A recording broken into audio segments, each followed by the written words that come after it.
You know, I was reading a Jewish material. I was surprised to discover that till today, every week, the father of the house gets up, puts his hand on the boys, and says, may God make you as Ephraim and Manasseh till today. I want to commend the guy called Manasseh. Manasseh is the star of that text. Do you know what it means for you to hear you are seeing your grandfather for the first time? And your father corrects your grandfather, says, put your right hand on Manasseh. And the father said, no. Then the father makes it worse. He said, Manasseh will be a good guy, but he will serve Ephraim. If you were Manasseh, how would you feel? This is where destinies veer off and they get into bitterness. Think about it. You hear the father say from his mouth, you will be okay, but this guy will serve his younger brother. And you are hearing it. They didn't speak it in quotes.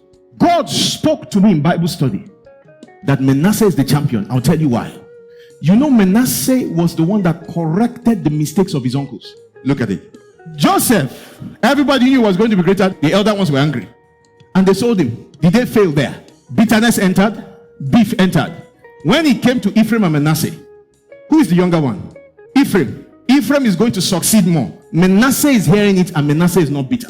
If you are going to live a better life, one of the things you must have victory over is competition. Can I put it this way? Please face front in your life. No matter what it is you see that somebody is having that you don't have, I want you to concentrate on your own word.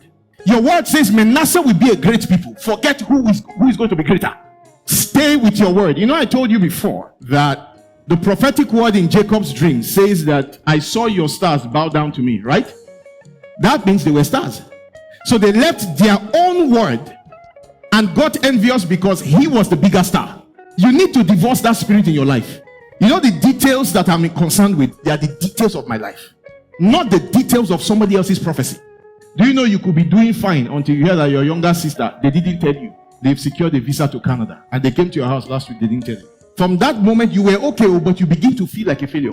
Now, that is the trick of the enemy, because the moment you get into that zone, nothing will begin to work in your life again. In fact, the things that used to work will stop working, because joy is gone out of their house. Now, dryness has come into the system. So forget about somebody's prophecy. Forget about what God is doing in somebody else's life. And you forget about what God has said he will do in somebody's life. Focus on your own word.